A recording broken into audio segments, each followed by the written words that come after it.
tiba di tempat acara. Usai menghadiri ulang tahun ke-8 PSI di Jakarta hari Selasa, Presiden Jokowi menjawab kabar berembus yang menyebut ia mempertanyakan alasan Ketua Umum Partai Nasdem mencapreskan Anies Baswedan. Kabar Presiden mempertanyakan pencapresan Anies Baswedan oleh Nasdem tanpa konsultasi lebih dulu muncul setelah Jokowi bertemu Surya Paloh di Istana Merdeka, Jakarta 26 Januari lalu. Membantah kabar itu, Jokowi bilang istana jangan sedikit-sedikit dikaitkan dengan pencapresan yang jadi ranah partai politik. Urusannya partai, urusan koalisi, urusan kandidat capres cawapres itu urusannya partai atau gabungan partai. Apa urusannya presiden? Jangan sering dihubung-hubungkan dengan istana, dikit-dikit dengan istana. Ketua Umum Partai Nasdem Surya Paloh membenarkan pertemuannya dengan Presiden Joko Widodo. Menjawab apakah pencapresan Anies Baswedan ikut dibahas dalam pertemuan itu, secara diplomatis Surya bilang pertemuan politik bisa multitafsir. Dalam suasana menjelang pemilu memang multitafsir bisa terjadi di mana saja, kapan saja, oleh siapa saja. Tapi yang jelas bahwasanya pertemuan dengan Bapak Presiden Jokowi itu ada. Dalam waktu yang relatif seperti biasanya. Cukup panjang kalau menurut saya untuk waktu seorang Bapak Presiden ya. Lebih dari 1 jam 20 menit lebih ya. Saya tidak melihat ada perubahan. Suasana penerimaan baik dalam apa saja yang saya pahamin dalam pemaham komunikasi ya yang biasanya terjadi. Jadi ini yang pertama. Ada perintah Pak Jokowi nggak supaya ketemu dengan Golkar? Secara lisan nggak ada. Pertemuan Jokowi dan Surya Paloh pada tanggal 26 Januari berlangsung mendadak dan tertutup. Pertemuan digelar di tengah isu menteri-menteri asal Partai Nasdem bakal terkena reshuffle. Sebelumnya ada pula desakan dari sejumlah politisi PDI Perjuangan yang meminta menteri asal Nasdem mundur. Tim Liputan, Kompas TV. Presiden Jokowi minta jangan dikait-kaitkan dengan pencapresan yang jadi ranah partai politik. Pernyataan Jokowi menjawab sekaligus membantah bahwa ia mempertanyakan pencapresan Anies Baswedan saat bertemu Ketua Umum Partai Nasdem Surya Paloh. Sudah ada Sekjen Relawan Jokowi Projo, Handoko, politisi Partai Nasdem M. Farhan, dan juga pengamat politik dan Direktur Eksekutif SMRC Saidiman Ahmad maksud kami. Terima kasih Bapak-Bapak sudah bergabung bersama kami di Kompas Petang. Ya, selamat sore. Ya, saya akan ke Pak Handoko terlebih dahulu. Pak Handoko, jangan dikait-kaitkan dengan presiden, jangan dikait-kaitkan dengan istana. Bagaimana Projo melihat ini? Ya, begini ya. Memang urusan pencapresan, urusan siapa yang akan diusung oleh partai-partai politik dalam kontestasi pilpres itu memang ranahnya parpol ya. Itu memang secara konstitusi juga yang berhak, yang memiliki kewenangan untuk itu memang hanya partai politik atau gabungan partai politik. Jadi saya pikir ini sebuah penegasan dari presiden yang selama ini banyak sekali hal-hal yang sebenarnya itu wilayah di luar wilayah beliau selalu dikait-kaitkan. Maka kemudian seperti kasus kapan hari ada partai politik yang nggak lolos di KPU misalnya, dibilang istana. Kali ini urusan capres siapa yang akan diusung oleh koalisi A, B, C ini selalu dikait-kaitkan dengan presiden. Padahal memang kemenangan full ada di partai politik dan itu sudah ditegaskan di konstitusi kita yang bisa mencalonkan calon pasangan presiden adalah parpol seperti itu ya. Tadi juga. Oke. Ya, saya akan ke Bung Farhan. Bung Farhan, ini kan presiden sudah jelas-jelas membantah gitu ya. Tidak ada saya mengkait-kaitkan. Tidak urusan istana. Lalu pertemuan di tanggal 26 Januari itu apa? Nggak tahu. Yang tahu cuma Pak Surya Paloh sama Pak Jokowi. Dan dua-duanya sudah mengatakan bahwa itu ya masalah pribadi, komunikasi. Karena yang saya tahu memang sejak tanggal 3 Oktober Pak Surya Paloh mengumumkan pencalonan Anies sebagai presiden, beliau tidak ada komunikasi lagi dan baru komunikasi lagi kemarin tanggal 26 Januari. Ya, saya pikir itu bentuk komunikasi politik yang sangat baik dari dua negarawan yang patut kita contoh. Tapi ada tidak pertanyaan Jokowi ke Pak Surya Paloh soal pendeklarasian Anies Baswedan dalam pertemuan tanggal 26? Nggak ada yang tahu, itu pertemuan empat mata. Mereka juga nggak mau cerita. Kita juga nggak mau tahu. Kita juga nggak bisa lah bikin tafsir-tafsir tanpa kita tahu apa yang terjadi. Kalau mau ngarang-ngarang boleh, tapi ntar saya dosa itu. Oke, jadi dari kader-kader dan juga ini nggak ada yang tahu ya apa sebenarnya isi pertemuan empat mata tersebut ya? Nggak ada, nggak ada. Termasuk soal isu yang kabarnya Pak Jokowi komplain? Nggak ada, nggak ada. Nggak ada ya? Saya Oke. terus terang aja, saya nggak tahu. Nggak ada informasi seperti itu. Beliau juga tidak memberikan. Iya, iya. Kami mengatakan dapat informasi bahwa ya pertemuan biasa udah selesai dan ya udah nggak bisa masuk. Ya, saya akan ke Pak Saidiman. SMRC melihatnya gimana? Ini benar pertemuan biasa, hanya pertemuan yang apa ya, yang tidak ada sesuatu yang mendesak sampai pertemuannya empat mata. Iya, kalau kita bicara secara normatif ya kita tentu akan menyatakan bahwa yaitu pertemuan biasa. Tapi kalau kita lihat di dalam satu konteks, ada banyak sekali gerakan atau manuver politik ya. Seminggu terakhir ini ada pertemuan Surya Paloh dengan Presiden, ada kunjungan elit Nasdem ke Sekber Gerindra dan PKB, ada kunjungan hari ini Pak Surya Paloh bertemu dengan Airlangga Hartarto dengan Golkar dan lain sebagainya. Saya kira itu ada konteksnya dan pada saat yang sama ketika itu dilakukan ada beberapa kali pertemuan koalisi perubahan misalnya yang tidak dihadiri oleh elit Nasdem. Itu saya kira itu menunjukkan sesuatu.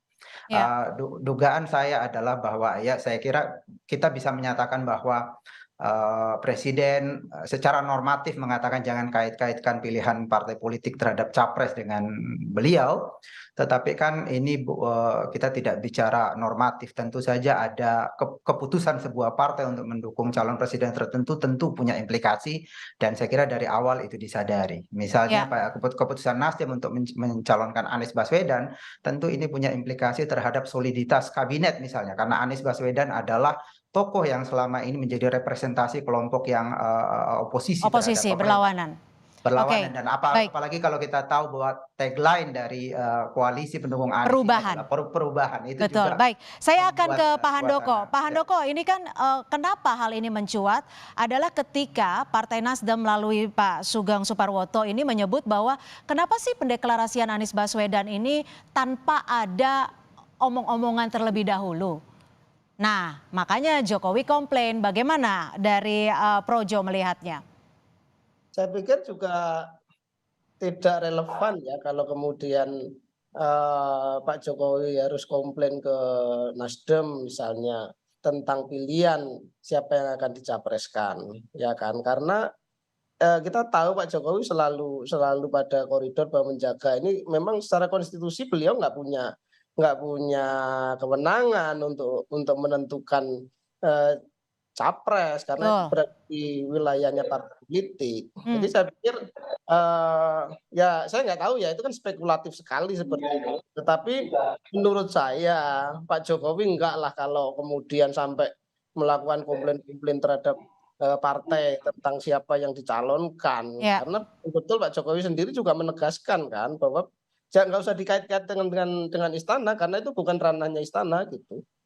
Gitu. Oke, Pak Handoko, betul Presiden tidak memiliki kewenangan untuk menentukan. Tapi kan ada juga isu soal skenario dari all Jokowismen. Ya itu kan semuanya kan teori-teori yang dikembangkan oleh berbagai pihak yang kemudian kita juga nggak tahu apakah secara apa namanya terang-terangan kemudian Pak Jokowi meminta itu, karena dalam pertemuan kami dengan presiden yang cukup rutin itu juga nggak pernah misalnya Pak Jokowi ngomong nanti harus orang kita semua gitu, ya nggak pernah juga bilang begitu. Jadi Ya. ya itu sebenarnya hanya teoretisasi dari berbagai analisis begitu, sehingga orang menyimpulkan oh ini Pak Jokowi maunya Oke. begini, oh ini Pak Jokowi maunya begini misalnya begitu. Baik, saya akan ke Bung Farhan. Bung Farhan, kalau dari Partai Nasdem sendiri bagaimana sih soal pencapresan ini khususnya pencalonan dan juga mengusung Anies Baswedan? Ya, Sebelumnya ada pertimbangan komunikasi tidak ke koalisi atau ke Jokowi mungkin? itu betul-betul keputusan independen dari Partai Nasdem yang dilakukan lewat sebuah proses panjang dari sejak raker pada bulan Juni sampai akhirnya dibuat keputusan pada tanggal 3 Oktober 2022 yang lalu. Jadi Ya. itu betul-betul keputusan yang sangat independen. Sebuah kewenangan hak konstitusi dari partai politik untuk kemudian mencalonkan seorang calon presiden. Memang belum bisa dicalonkan, tetap karena harus memenuhi peraturan dulu. Tapi Ya. kalau melihat dari reaksi Pak Jokowi, saya kira itu reaksi yang sangat clear ya. Kami sih sangat menghormati Pak Jokowi karena Pak Jokowi ini menunjukkan cara berpolitik yang transparan.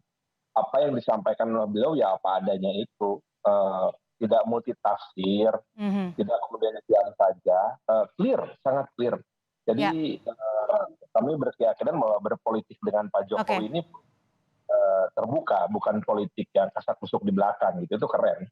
Ya, Pak Saidiman, kalau dilihat Surya Paloh kan berulang kali menyebut akan terus mendukung sampai 2024. Tapi apa yang diusung untuk pencapresan Anies Baswedan adalah berulang kali perubahan. Ada yang menganggap bahwa kata perubahan ini adalah tidak akan melanjutkan program-program Presiden Jokowi. Bagaimana SMRC melihat kata perubahan ini? Iya, saya kira slogan perubahan itu membawa satu semangat memang yang selama ini melekat pada sosok Anies Baswedan. Di dalam survei-survei yang kita lakukan bahwa mayoritas dari pemilih Anies ini cenderung berasal dari kelompok masyarakat yang kritis terhadap pemerintah. Lalu kemudian ketika Nasdem mendukung Pak Anies itu kemudian wajah pemilih Nasdem kita lihat juga mulai ada pergeseran. Jadi sebelumnya kelompok para pendukung Jokowi atau mereka yang puas terhadap kebijakan Pak Jokowi itu dominan di Nasdem. Tetapi setelah keputusan politik mendukung Anies itu mulai ada pergerakan keluar. Jadi mereka yang selama ini puas dengan kinerja Pak Jokowi mulai keluar dari pendukung Nasdem, tetapi mereka yang mendukung Anies Baswedan mulai ada kelihatan masuk ke dalam pemilih Partai Nasdem, tetapi belum terlalu signifikan. Saya kira itu terjadi karena posisi Nasdem saat ini saya kira belum terlalu jelas di mata pemilih, apakah di dalam pemerintah atau ada di luar. Yang jelas secara umum dari menggunakan slogan perubahan dan mendukung Anies Baswedan ini adalah sinyal bagi publik untuk menentukan bahwa ini ada kecenderungan Partai Nasdem arah keluar dari koalisi pemerintah Pak Jokowi. Saya kira itu titik. Bung Farhan, gimana menanggapinya? Ada kemungkinan keluar dari koalisi Jokowi? Kalau masalah data tentang peralihan atau shifting dari para pemilih dan lain-lain tentu Mas Saidiman punya data. Oke, kita nggak akan berusaha mendebat ke sana. Tapi kalau kemudian menyatakan bahwa kita keluar dari koalisi enggak, kita bertahan. Bahkan Partai Nasdem tidak berani bikin koalisi karena apa?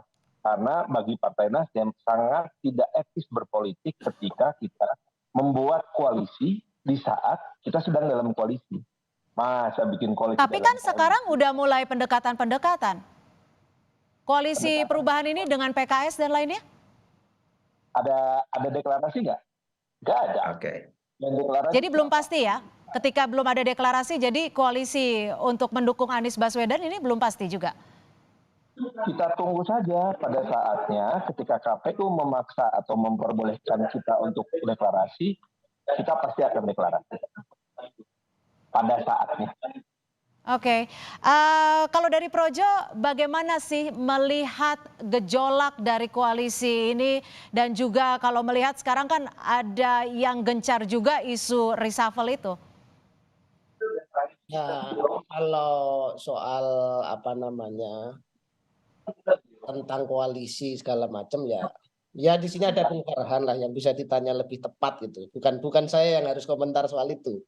Kalau soal bagaimana dinamika di koalisi itu, saya pikir saya nggak mau jadi pengamat atas dinamika di internal Bung Farhan dan kawan-kawan lah. Begitu, Mhm. Mbak. Harapan dari Projo sendiri seperti apa? Kalau Projo sederhana kok, Mbak. Projo ini hanya ingin melihat bahwa pemerintahan Pak Jokowi ini berhasil sampai akhir.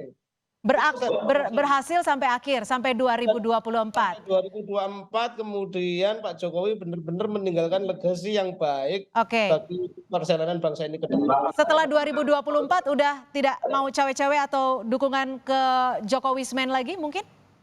Ya itu belum kita putuskan juga. Belum diputuskan. Selama ini kan Projo masih menggelar musrah kemana-mana, ini tiap minggu kita lagi menjaring suara dari publik dan itu nanti akan jadi bahan kami. Belum waktunya kita juga untuk memutuskan gitu. Baik, baik.